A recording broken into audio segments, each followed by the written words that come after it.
Saya dari mahasiswa kesehatan di Balikpapan Padang, prodi kesehatan masyarakat.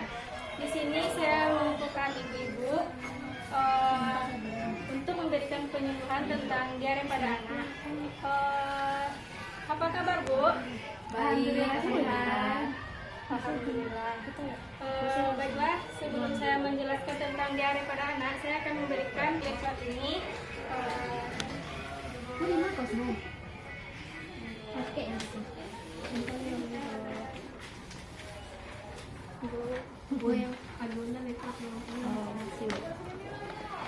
Baiklah, pertamanya itu, apakah ibu-ibu tahu apa itu diare? Saya Apa, Bu? Ya? diare adalah buang air besar yang cair atau mencret, bahkan dapat berupa air saja, yang biasanya frekuensinya lebih sering dari biasanya, bisa 3 kali atau lebih dalam sehari. Ya, benar. Diare, saya akan menjelaskan lebih rinci tentang diare pada anak. Diare itu adalah buang air besar lembut atau cair atau disebut dengan mencret, bahkan dapat berupa air saja yang frekuensinya lebih sering dari biasanya. Biasanya 3 kali atau lebih dalam sehari. Tanda dan gejala diare yaitu: pertama, mula anak cengeng gelisah, suhu tubuh yang mungkin meningkat, nafsu makan berkurang. Yang kedua, sering buang air besar dengan konsistensi tinja cair atau encer. Yang ketiga, warna tinja berubah menjadi kehijau-hijauan karena bercampur empedu. Yang keempat, anak dan sekitarnya lecet karena sering defekasi dan tinja lebih asam akibat banyaknya asam laktat. Kelima, terdapat tanda dan gejala dehidrasi, turgor, kulit jelas atau elastisitas kulit menurun, ubun-ubun dan mata cekung, membrane mukosa kering dan disertai penurunan berat badan. Perubahan tanda-tanda vital, nadi dan respirasi cepat, tekan darah turun, denyut jantung cepat, pasien sangat lemas, kesadaran menurun. Ketujuh, diuresis berkurang atau oliguria sampai anuria. Yang kedelapan, bila terjadi acidosis metabolik, kan akan tampak pucat dan pernapasan cepat dan dalam. Pencegahan diare.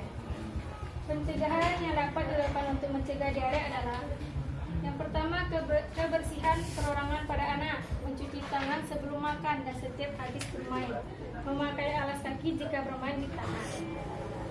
Yang kedua, membiasakan anak defekasi di jamban, dan jamban harus selalu bersih agar tidak ada lalat. Kemudian, kebersihan lingkungan untuk menghindarkan adanya lalat. Yang keempat, makanan harus selalu tertutup. Yang kelima, kepada anak yang sudah dapat membeli makanan sendiri, agar diajarkan untuk tidak membeli makanan di jajanan terbuka. Yang keenam, air minum harus selalu dimasak bila sedang terjangkit penyakit diare. Selain air harus bersih, juga harus dimasak. Pada anak yang minum dari botol atau botol harus dicuci dan dimasak setiap mau digunakan. Kemudian pada ibu menyusui, sebelum menyusui bayinya, mencuci tangan terlebih dahulu. Ibu tahu nggak bagaimana perawatan diare di rumah gitu? Penata laksanaan di rumah? Tidak, Bu. Tidak tahu. Baik, saya akan menjelaskannya. Penata laksanaan di rumah yaitu dengan cara berikan ASI lebih lama pada setiap kali pemberian, atau bila masih diberi ASI. Kemudian jika diberi ASI eksklusif, berikan Oralit atau air matang sebagai tambahan.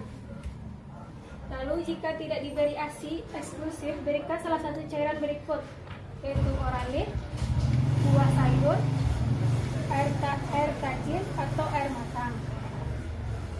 Lalu berikan Oralit dengan cara: pertama, 1 bungkus Oralit masukkan ke dalam 200 ml atau 1 gelas air matang. Kemudian usia sampai 1 tahun, berikan 50-100 ml Oralit setiap habis berat. Ketiga, berikan oralit sedikit-sedikit dengan sendok.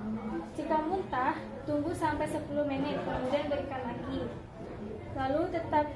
Lalu, jika anak muntah lebih sering atau berat-berat terus hingga lebih dari 5 hari atau semakin memburuk sehingga pemberian oralit tidak dapat menolong, supaya segera dibawa berobat ke pelayanan kesehatan agar tidak terlambat.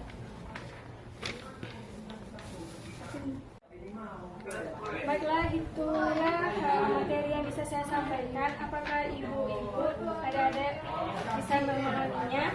Bisa, Bu. Jika bisa, adakah yang bertanya? Adakah pertanyaan dari ibu-ibu? Ya, baik. Perkenalkan namanya, Bu. Baik, Assalamualaikum warahmatullahi wabarakatuh. Perkenalkan, nama saya Nida Julia. Saya akan bertanya, tanda-tanda diare itu seperti apa ya, Kak? Baiklah, saya akan coba menjawab pertanyaan dari Ibu. Tanda-tanda diare itu ada 8, Bu. Yang pertama, BAB cair. Yang kedua, muntah. Ketiga, kadang demam. Keempat, malas makan dan minum. Kelima, malas bergerak atau lemas. Keenam, kencing sedikit. Ketujuh, rewel. Kemudian dehidrasi atau kekurangan cairan. Apakah Ibu sudah paham? Terima kasih. Apakah ada pertanyaan lagi? Ya, Bu. Baik, perkenalkan nama saya Bunga Dina. Izin bertanya, ya, Kak. Cara membuat oralit untuk bayi gimana ya? Baiklah, terima kasih Ibu Bunga. Pertanyaannya sangat bagus. Saya akan menjawab pertanyaan dari Ibu. Cara menyiapkan oralit itu, pertama sediakan 1 gelas air matang dengan 200 ml. Kemudian masukkan semua bubuk oralit. Lalu kemasan 200 ml ke dalam gelas. Kemudian aduk sampai larut. Takaran untuk bayi biasanya berapa ya, Kak? Takaran umur untuk bayi yang kurang dari 1 tahun itu 1/4 atau kurang dari 1/2 gelas. Terima kasih, paham, Bu. Apakah ibu-ibu lainnya ada yang bertanya? Ya, Bu. Ya, Bu. Jadi ibu-ibu sudah paham dan memahaminya ya. Baiklah, saya akan memberi pertanyaan kepada ibu-ibu. Coba Ibu jelaskan kembali. Ibu kan di sini sudah paham yang saya berikan. Kepada ibu yang di tengah, bagaimana sih pencegahan diare itu? Baiklah, saya akan menjawab pertanyaan dari Bu penyuluh, yaitu bagaimana cara pencegahan diare. Yang pertama, cuci tangan hingga bersih, konsumsi air minum yang higienis. Yang ketiga, olah makanan hingga matang. Dan yang keempat, berikan ASI eksklusif kepada bayi. Sekian jawaban dari saya, Bu.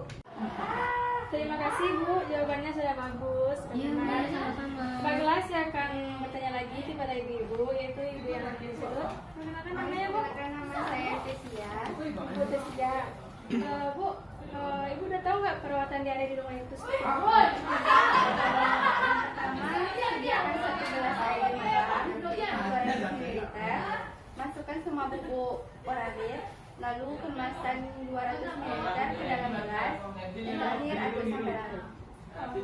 Baik, bagus Bu.